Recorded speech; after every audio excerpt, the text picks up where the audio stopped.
when I started giving mocks seriously Okay. after June-July phase. So, but the one thing that happened with me, I was living at home. So whenever I used to have a bad mock, I just used to talk to my family, and that was very helpful. Okay. And so I remember this thing that my father used to say to me whenever, not in general in mocks only, many times he also said before that रात कितनी ही काली और अंधेरी हो, उम्मीदों का सूरज हमेशा निकलता है.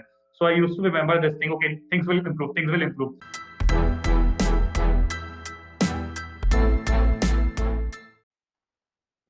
Hi Ekansh, thank you so much for joining us today. Hi. So, first of all, congratulations on scoring an exceptionally good score of 99.91 percentile in CAT 2020. Thanks. So, firstly, can you tell us a little bit about your profile and then your preparation journey and all that? Sure. So I graduated from NIT Jamshedpur in 2019 in metallurgy and materials engineering. Post that, I joined EXL Services in Gurgaon. That's when I started preparing actually for CAT, for the CAT 2019. But then the journey took up a different bit, and I was on bed for 1 month.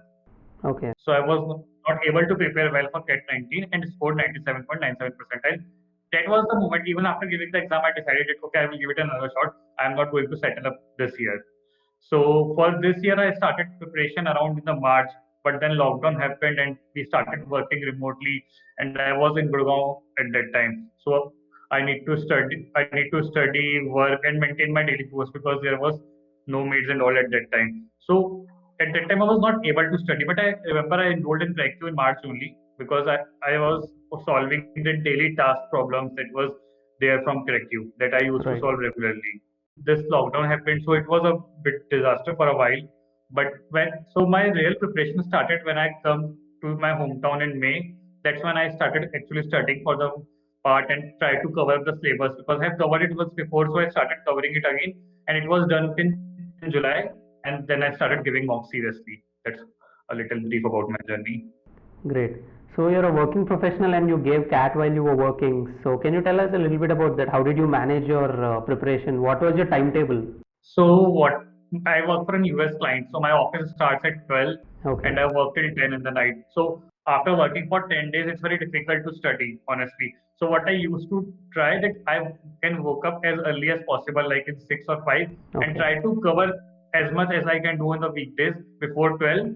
And then on weekends, I used to give mocks. That was my rule. That on weekend, I will definitely give mocks. That's what something I religiously followed. That I don't need to miss mocks on the weekend. That's what I did. Yeah. So the first attempt was during my college only. So this it was an attempt I gave just by I decided okay, let's try what SCAT is. So at that time I scored 95 percentile, and that was without any preparation. At that time the only preparation that I did was just saw a mock from my friend's portal. Even I have not enrolled for any mocks at that time. That's what the only preparation I did. So that was my first attempt for CAT. Right. Okay. So, can you tell us what was your weakest section and how did you approach that section? What was your strategy in that? So my weakest section, coming from a background which is not very enriched in English and all, so I used to find VARC a very difficult one. From my first attempt only, I used to think that VARC is not my thing. But this year, when I decided to start preparation in my March, I focused this thing that first I will tackle VARC, then I will try to switch to Quant and LRDI. That was my strategy. So for VARC, what I did as some other people suggested, that try reading some books. So before preparing anything on VARC, I read 5-6 books. Then I switched to practicing mocks and previous mocks and tries giving RCs. And one thing that I also followed for the RC part, the Cracku daily RCs I used to solve daily. That was one of the things that I used to do daily as first and after from May, June thing. Yeah, I remember. Great. So can you tell us about the strategy you followed in each section? So during mocks or during in CAT also, for VARC, my strategy was simple that I need to focus on RCs because that's the most scoring part. If you are half done with it, then it's good. So first I used to tackle RCs, then come to VA. You can switch in between, but I don't used to do that. I first focus on RCs, then on VA part. And on RCs, the reading help. Daily reading is the only key to tackle RCs. That you should read at least 2-3 articles daily on different topics. For LRDI, LRDI was something which I feel relatively easy, although I didn't do that much well in the CAT 2020. This time the VARC saved me actually. But yeah, so for LRDI, what I used to do, I don't used to select the sets initially. I used to go by the pattern. Okay, this is the first set. I will read it and see if I can solve it. I will solve it. If I can't, I will just move on.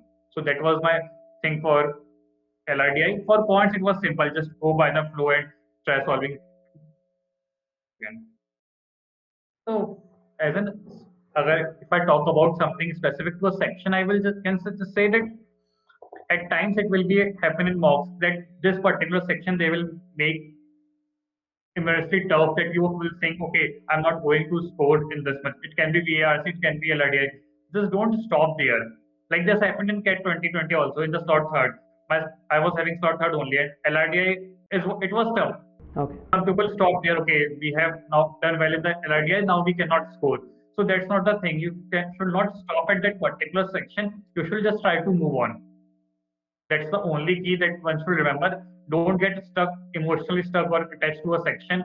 Just try to move on when the section switched and start doing your best in the next one. For LRDI, the only thing that works is previous mocks.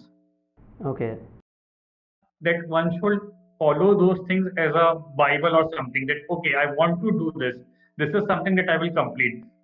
Apart from this, there's a lot of material over Cracku that one can solve. And I have solved some of the topics which I used to feel that I am not comfortable with, such as optimization. This is something which a lot of people fear that optimization and this what we have this if invert sets. That is something that, and I remember I have solved a lot of that sets from Cracku.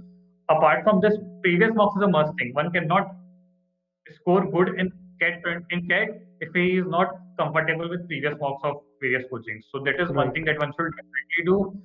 For quants, I believe it has more been, if we see the past trends of 19, 20, and 18, quant has been on a bit easier side. So don't need to go into the every topic in too much depth.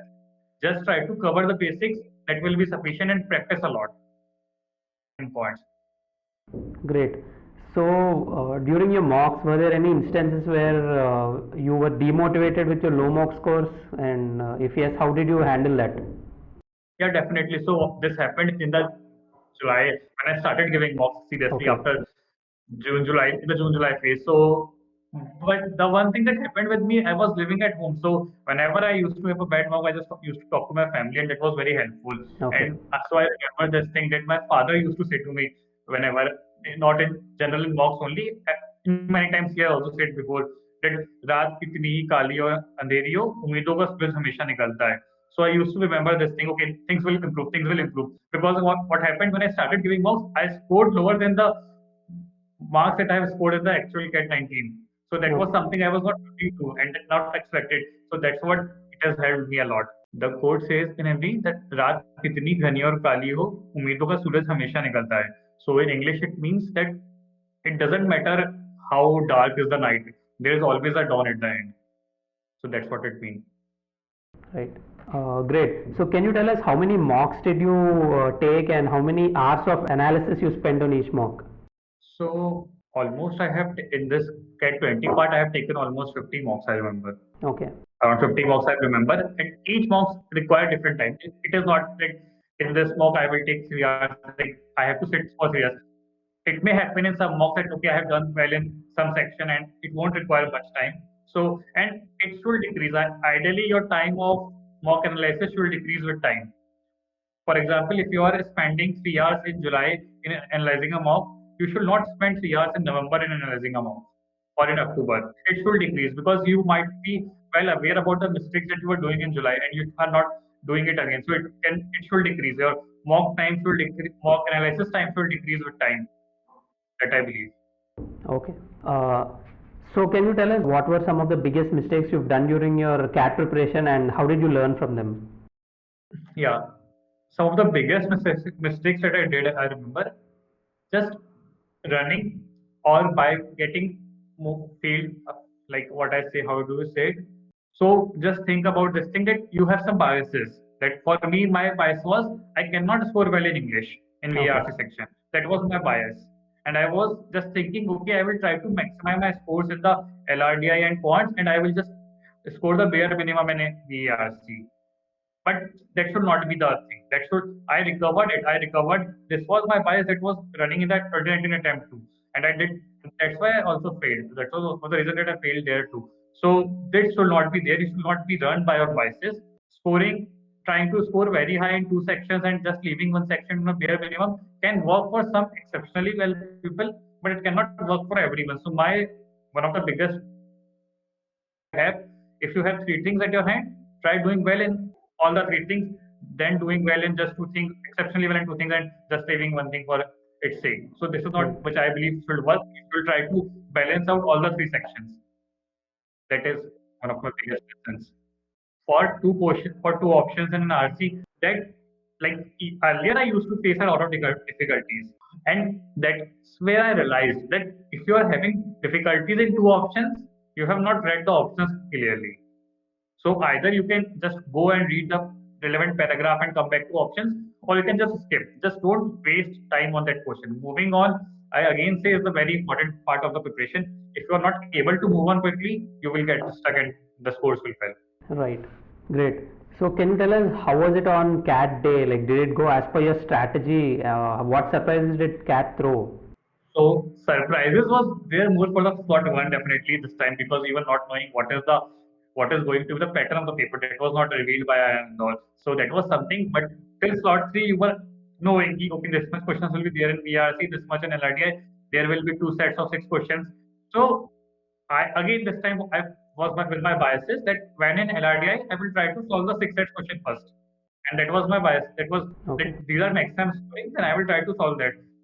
But that again that things don't go as planned, and I was not able to solve this question. So in the first 20 minutes, as far as I remember, I was not able to solve more than three questions, and that's where I started panicking. Okay, just half time is remaining, and you have not even solved this, because LRD I believe that was my strongest section, as I used to believe this. So yeah, that's where I changed my and switched to questions of four sets, three sets, and that's how it changed. So LRDI was something which surprised me a lot on the D-Day. Great. So, according to you, what was that most important thing that actually helped you improve your scores? Most important thing, mocks, Cracku mocks. Like I have been like there can be a debate on this thing on the levels of different coaching mocks, but in my opinion, Cracku mocks are one of the best in the industry as of now, because their relevance, the kind of questions that I have faced, was I remember I was scoring somewhere around 120, 130 in my last mocks in Cracku, and I Okay. ended up scoring 134 in my actual GAT. So the kind of relevancy that I feel completely related to the GAT mock, the Cracku mocks is, so mocks are very important, and yeah, this is one thing. Brilliant. So, finally, are there any tips that you'd like to give the future CAT aspirants? Yeah. So one thing that I would like to say here is that don't feel demotivated. Don't feel you cannot do. Like a lot of aspirants see this thing. Ki, I have this percentile. Should I? What colleges I can get or what? I will always say that just try to maximize a percentile. Right. Then see, okay, what calls you can get. There is no time, there is no usefulness of time in thinking, okay, I have this in 10th, 12th graduation, I have this, where can I get it to black eye? That will be decided later. Try to maximize your percentile first. So this is not which is going to help. And one thing that I always say to people around me, that if I can do it, then anyone can do it. Just believe in yourself. That is very important. So there is this quote from Buddhism, which I believe that apoho deepo bhava, be your own light. I used to Right. have this on my working table above my computer screen. So this is one. Just believe it, be your own light, believe in yourself, and the destiny will follow. Great. Yeah, that's what I'm just saying. That just because a lot of people I have seen aspirants, and even I was there at a time that kya ho payega? That can I do it?